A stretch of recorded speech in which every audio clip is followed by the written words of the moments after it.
Redditors with jobs most people don't know exist. What do you do?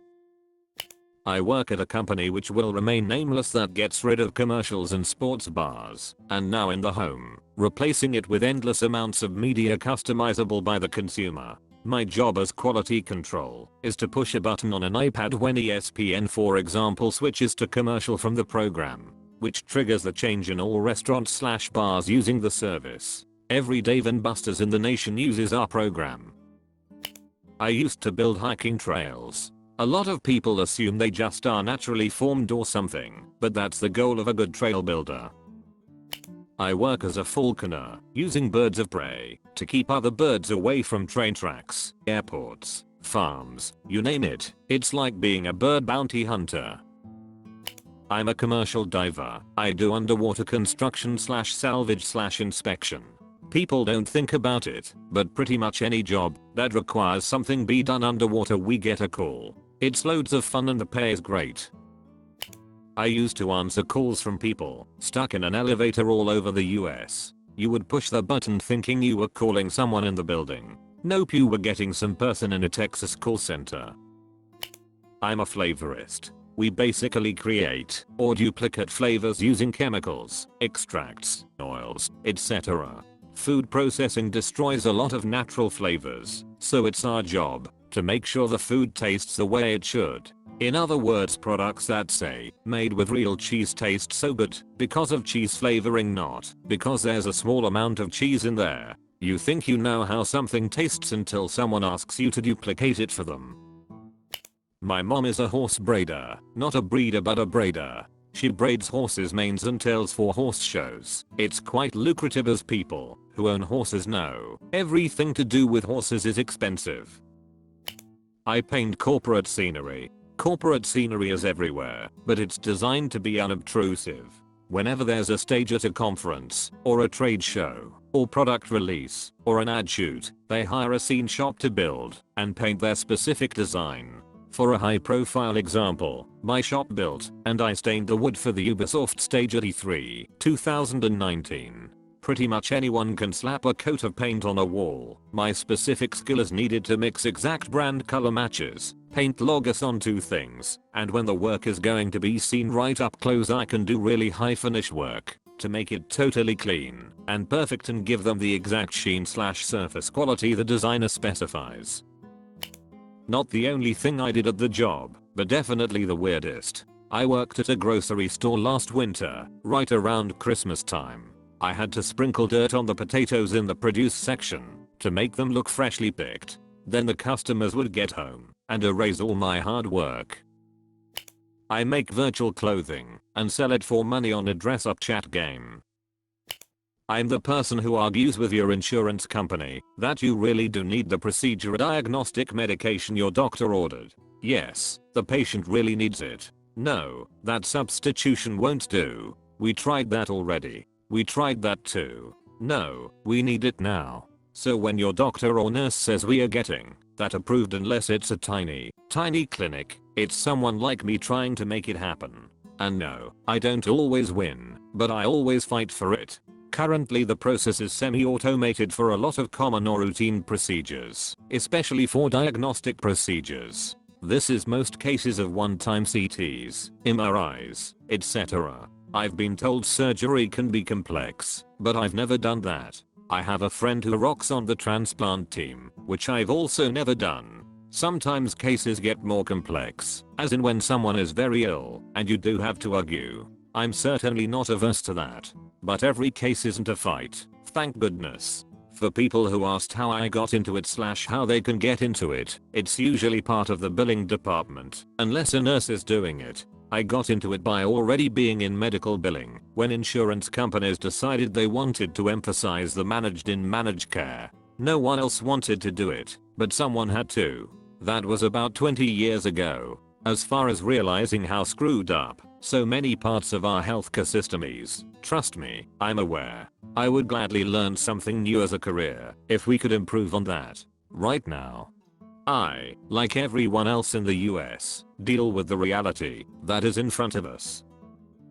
This isn't a funny one really, but I used to work in clubs/venues doing lighting and other tech work. On club nights, I'd be operating the lighting rig and people would come knock on my booth window and think I'm the DJ. They, and people I'd meet to ask what I do for work, would usually say, "Oh, I always thought it's just a computer or something." I mean it is, but I tell it what to do. Essentially I watch TV all day. It's actually digital archiving of old videotape, but it's for major networks who have massive tape libraries of stuff like Beta, VHS, U-matic, 1-inch and 2-inch tape and anything else in between. All the old magnetic tape is starting to expire, so they ship pallets of tapes to the company I work for, and we record them in real time then send back the files. It takes years to completely digitize a tape library. Some of our older big clients have been sending us pallets every month consistently for the past 5 years, and there's still roughly another 5 years left. It's pretty interesting, and I never knew about it before getting into the field, so if anyone has any questions I'll be happy to answer. I used to work at a lab in Memphis where we would perform surgical procedures on cadavers and test new medical equipment that was being developed. Saw some crazy futuristic shit.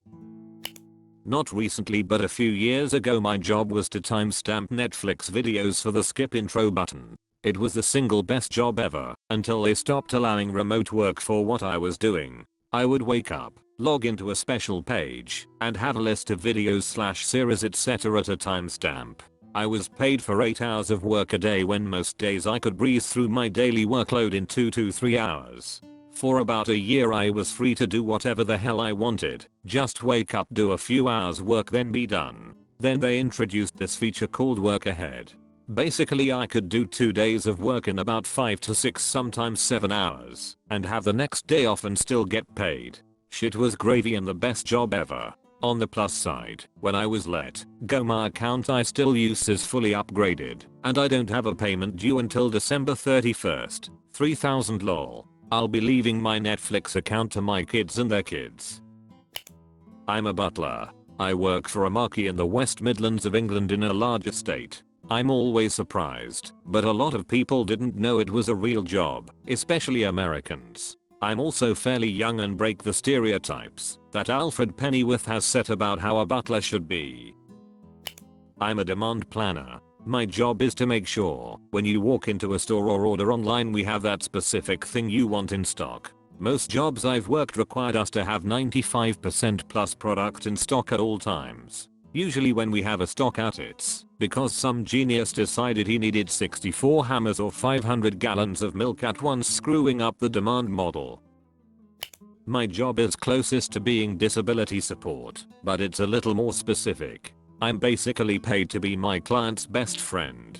His disability makes him either the coolest person ever if he likes you, or the most difficult person if he doesn't. So keeping him in a good mood requires me to be like a constant hype man and getting him pumped for the next little part of every day. And his thing is he can sniff out insincerity a mile away, which is why none of the past caregivers have worked out, so you have to genuinely enjoy hanging out with him. Which luckily I do. Not sure if this answer is on topic, but it feels like a very unique job to me.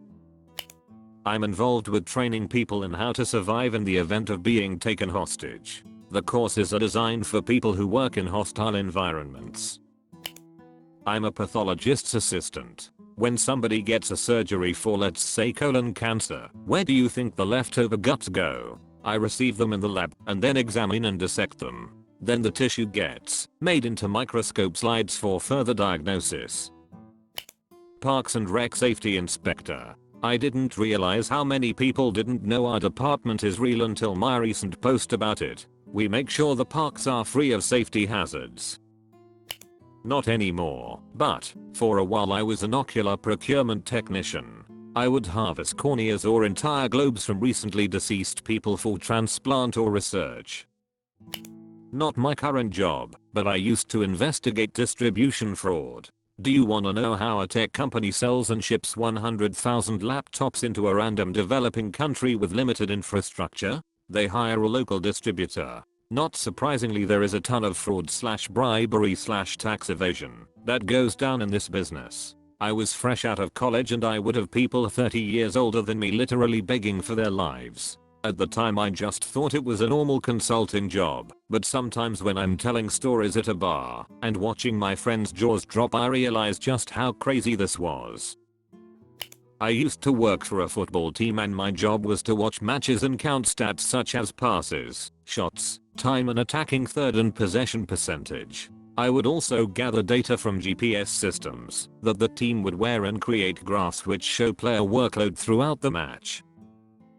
I also have a very weird job, but it's way grosser than the ice scooper or colon cutter dude, so I doubt I can put it in the video and not get flagged. If someone's curious I can make a small write-up in the comments. That's it for today. Do all the YouTube stuff and take care of each other in the comments.